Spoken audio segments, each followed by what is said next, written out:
It started on a Wednesday. Not exactly the kind of day you'd expect your life to shift a little. I'd just gotten off a shift at the cafe I worked at, still smelling like espresso and old muffins, and I was trying to convince myself that leftover pizza was a valid dinner option again. I wasn't expecting anyone. I never really did. My apartment wasn't the hangout spot. It was small, cluttered, and smelled vaguely of incense and dryer sheets. But it was mine. I just sat down, plate in hand, when there was a knock on the door. Not my phone, not a text, not the buzzer, a knock. Which was weird. I opened it, expecting maybe my neighbor asking for Wi-Fi help again, or a package mix-up. But no, it was Ben, and he was soaking wet. Like, actually dripping, rain plastering his hoodie to his skin, hair slicked back, water trailing down his neck kinda wet. "Hey," he said, catching his breath like he'd run up the stairs. "Can I come in?" I blinked. Yeah, of course." He stepped inside, leaving little puddles on the wood floor. I shut the door behind him, heart suddenly racing, for no reason I could justify. Ben wasn't a stranger. Far from it. He was my roommate sophomore year of college. We'd shared bunk beds, shared bad ramen, shared mornings where one of us was too hungover to go to class. He was the kind of guy who got girls without trying and gave surprisingly thoughtful advice after 2 beers. We'd lost touch after graduation. I hadn't seen him in over a year. "Sorry to just drop in like this," he said, wiping his face with the sleeve of his hoodie. I didn't know where else to go. That sentence. The weight of it, the way he said it. "What's going on?" I asked, setting my plate aside. He didn't answer right away, just took a shaky breath and shrugged off his hoodie, revealing a plain black t-shirt underneath. It clung to him like it didn't want to let go. He looked up at me then, eyes tired. "I broke up with Olivia." I blinked. "You were still with Olivia?" He gave a short laugh, but there was no humor in it. Apparently, until about an hour ago. I didn't know what to say. Olivia had been the girl he met after college. A dentist or hygienist or something. The last time I saw them was on Instagram, smiling in front of a beach bonfire. "I'm sorry," I said. He shrugged, like he didn't want to talk about it. "Can I crash here? Just for a night or two. Until I figure out where I'm going." "Yeah," I said, "obviously." He nodded, didn't say thank you. Not out of rudeness, just he didn't have it in him. I handed him a towel, watched as he wiped off his hair and arms, suddenly aware of how much bigger he looked now. Not just taller or more muscular, but older. Like the world had pressed in on him a bit more than it used to, I pointed to the couch. "You can take the bed if you want," he shook his head. "Nah, this is fine." We stood there for a beat too long. Then I turned away, heart still thudding, and went to grab an extra blanket. When I came back, he was sitting on the couch, towel draped around his shoulders, staring at the floor like it had answers. I handed him the blanket, but he didn't move to take it. Just looked up at me. You ever feel like you woke up one day and just didn't recognize your life? That one hit harder than I wanted to admit. "Yeah," I said quietly. "More than once." He nodded. Then, softer, "It's weird being here, in your place, after all this time."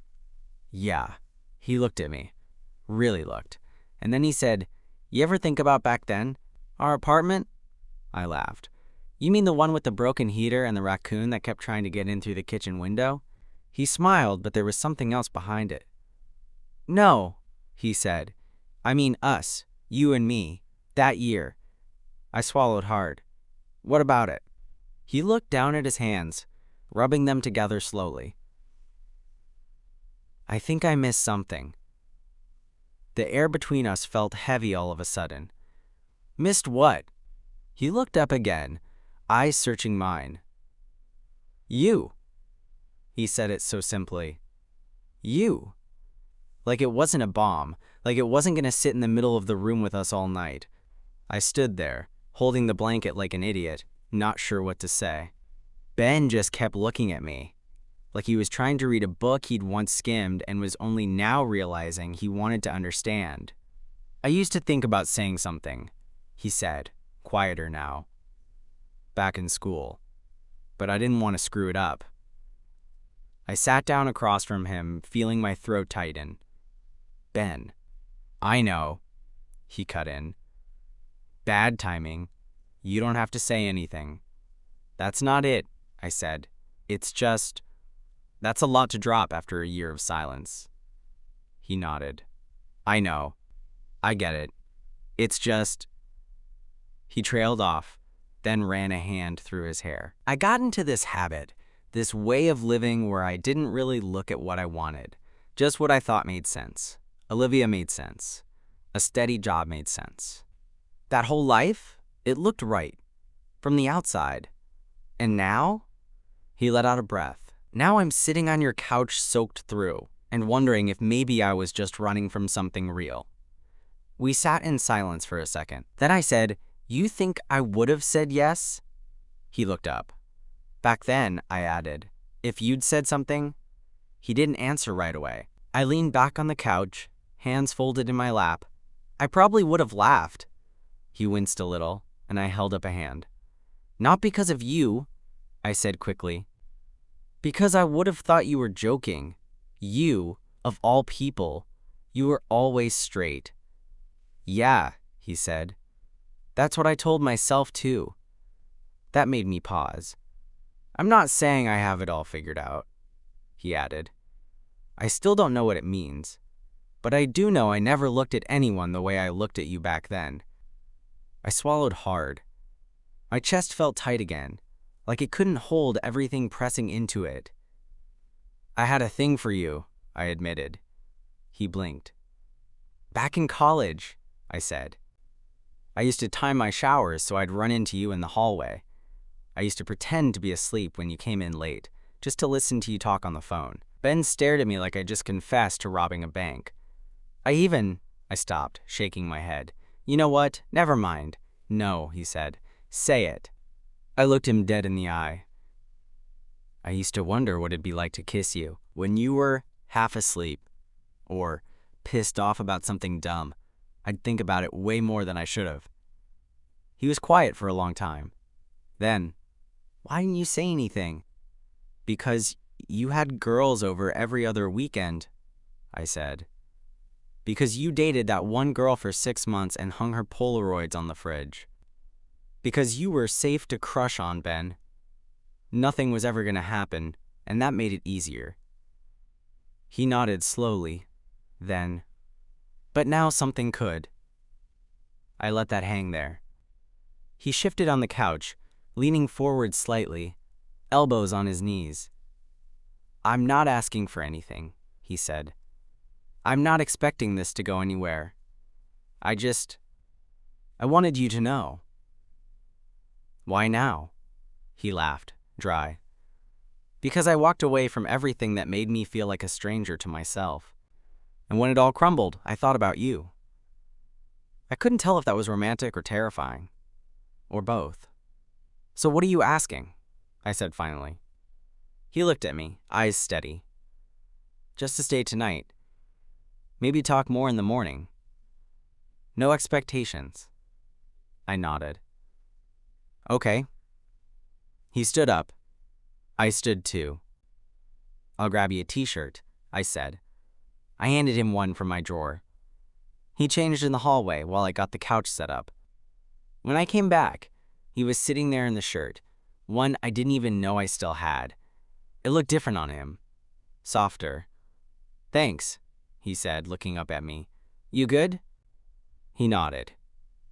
"Yeah." I started to walk away, but something in me hesitated.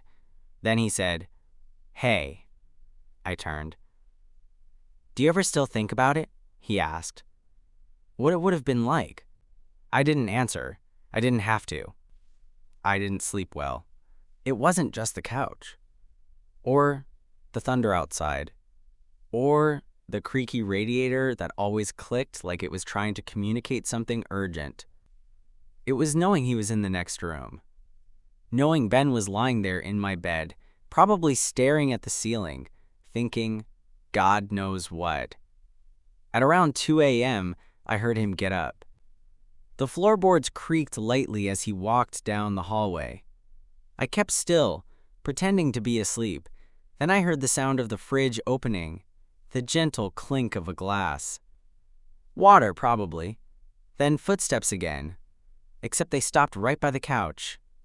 I opened one eye. Ben was standing there, holding the glass of water, just watching me. "You awake?" he whispered. I turned my head. "Yeah. Can I?" He hesitated, then shook his head, embarrassed. "Never mind." I sat up. "Can you what?" He didn't move for a second. Then, in the softest voice, "Can I lay down with you?" The air felt too still after that, like even the radiator shut up to hear my answer. "Yeah," I said. I shifted over, pulling the blanket with me. The couch wasn't huge, but it was enough. Barely. He set the glass on the floor and lowered himself down beside me, slow and careful. We didn't touch. Not at first.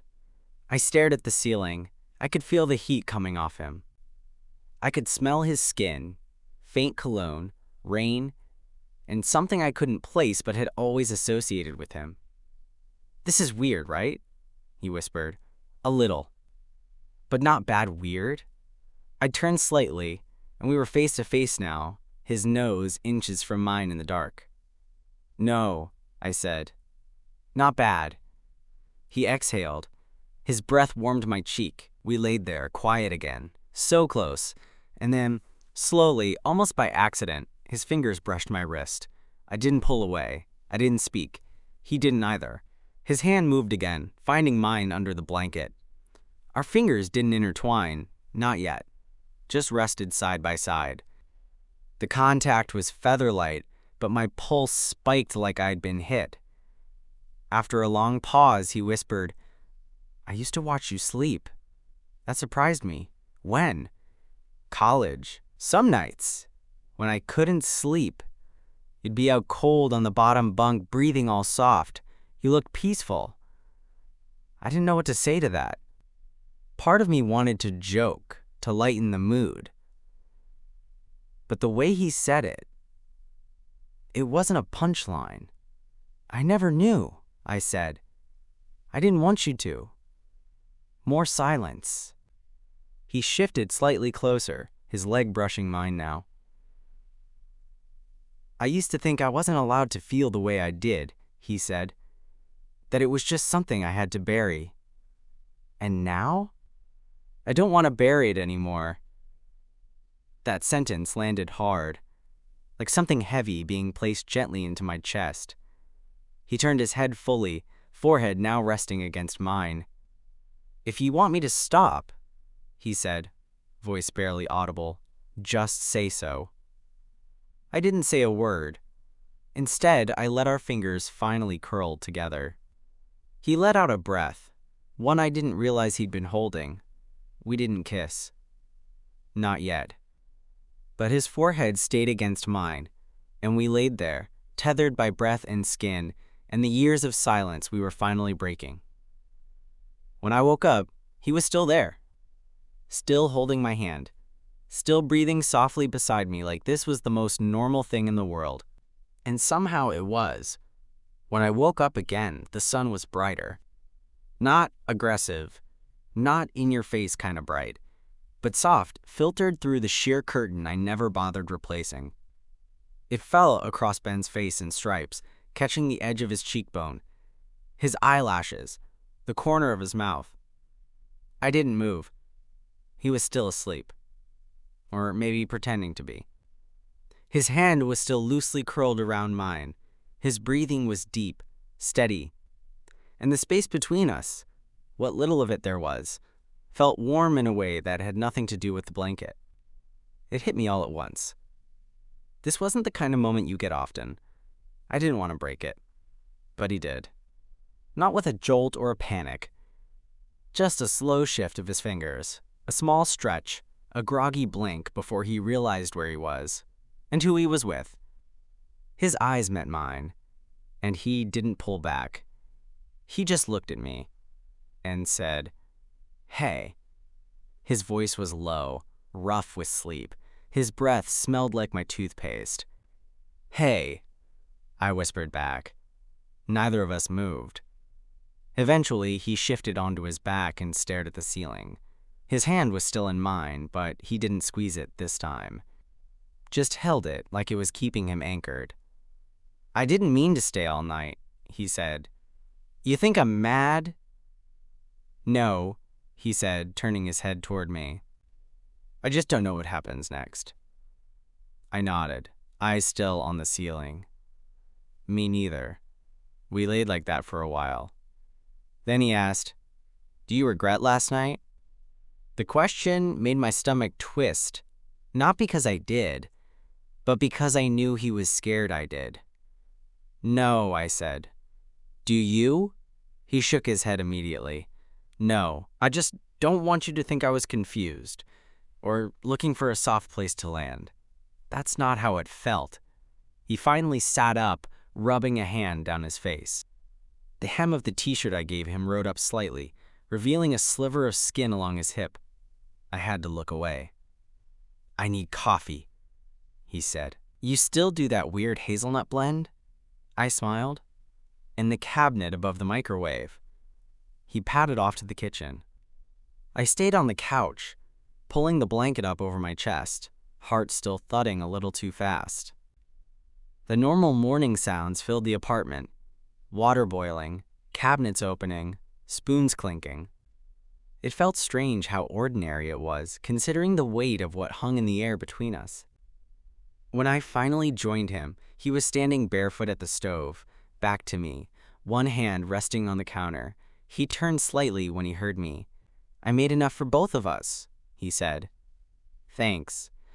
He poured 2 mugs and handed me one. Our fingers brushed again, and he didn't pull away. "Can I ask something?" he said, leaning back against the counter. "Yeah." "Did you ever tell anyone about how you felt back in college?" I shook my head. "Not really. Maybe hinted at it to a couple friends. But no one knew it was you." He looked down into his mug. "I wish I'd known. Would it have changed anything?" He thought about that. Then, quietly, "Yeah, I think it would have." We didn't say much after that, just sipped our coffee in silence. But it wasn't empty. It was charged, like both of us knew there were 100 conversations waiting just outside the door. And maybe now we were finally ready to open it. That whole day was strange, not in a bad way, just off-kilter, like gravity had shifted half a degree and everything felt a little more fragile. Ben stayed. He didn't say he was staying. Didn't ask either. But he didn't leave. He made lunch with me, helped wash dishes like we did it every day. He even sat on the floor while I worked on some graphic design freelance stuff, flipping through a random book he found on my shelf. We didn't talk about the night before. Not directly. But it hung in the room like a low hum, always there, always waiting to be acknowledged. Around 9 p.m., I asked, "You want to crash here again?" He looked up from his phone. "If that's okay." "Yeah," I said. "It's okay." The couch was still made up from last night. I pulled the blanket straight, fluffed the pillow out of habit. I tried not to watch him as he pulled off his hoodie and settled back down. I tried not to notice how he filled out my shirt, how his legs stretched across half the cushion. How easy he looked there. "You gonna sit with me again?" he asked. It came out casual, light. But his eyes didn't match the tone. They were too focused, too clear. I didn't answer. I just sat. This time, he didn't wait. He leaned into me almost immediately, shoulder to shoulder, thigh to thigh. Not hesitant, not unsure, like he'd already decided the answer. "I've been thinking all day," he said, voice quiet, "about how good it felt to wake up next to someone and not feel like I was pretending." I didn't say anything, just listened. "I used to think intimacy meant sex," he continued. "That if I wasn't hooking up, it didn't count. But last night, Just lying there, holding your hand, that hit me harder than anything I've done in years, I swallowed. I wanted to kiss you, he said, but I didn't want to rush it. I still don't. I need you to know it's not some fluke. I'm not confused. I know, I said, my voice steady but soft. He turned slightly to face me, and there was that pause again, that heavy electric silence like a held breath. Then, finally, he asked, "Can I kiss you now?" I looked at him and nodded. The kiss wasn't dramatic. It didn't crash down like a wave or burn hot like a match. It was something slower, warmer, the kind that builds instead of explodes. His lips found mine with intention, gentle, careful, but sure. One hand braced lightly against my jaw. The other rested on my knee. We didn't rush. It was the kind of kiss that says, "I see you." The kind that fills in years of silence, and maybe answers questions neither of us had ever said out loud. When he pulled back, his forehead rested against mine. "I've wanted to do that since sophomore year," he whispered. "I know," I said. "Me too." We stayed like that a while, close, quiet, breathing the same air. When we finally moved, it wasn't away from each other. It was together. The next morning, I didn't wake up to sunlight or birds or any of those poetic cliches. I woke up to Ben snoring softly into my neck. We'd ended up in my bed. Again. Except this time, it wasn't just a comfort thing. After that kiss, things shifted. It wasn't just about crashing on my couch or escaping a breakup. It was about something that had been waiting way too long to show up. I didn't want to move. His arm was wrapped around me, warm and heavy. One of his legs had slid between mine sometime in the night, and the way his chest rose against my back. It was steady, like he wasn't tense anymore, like he belonged here. I must have shifted, because he stirred. His hand twitched against my stomach, then his voice came, rough and half asleep. "You still here?" "I'm not a dream," I murmured. Could have fooled me. He stretched behind me, groaning lightly, and I felt every inch of him press closer for just a second. He didn't pull away right away, and I didn't ask him to. Eventually, we untangled ourselves and got out of bed. Brushed our teeth at the same sink like it was a morning routine we'd had forever. He looked at me in the mirror once, toothbrush dangling from his lips, and smiled. Just smiled. After breakfast, we sat on the floor again. No rush, no plan. Just the quiet that comes when two people have stopped pretending they don't want more. Ben broke it first. "What do we call this?" I didn't answer right away. He picked at a loose thread on the rug. "I mean, I know we don't have to label it, but I also don't want to act like last night didn't mean something." "It did," I said. He looked up. "Then what are we?" I thought about it. About how I used to fantasize about this moment back when he was just the guy who smelled like sweat and laundry and sat shirtless playing FIFA for hours.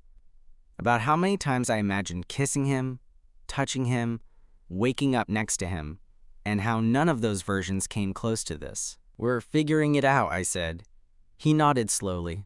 "That okay with you?" I asked. "It's more than okay," he said. "I just don't want to mess it up." "You won't." He leaned in, kissed my temple. "I really don't want to go." "You don't have to."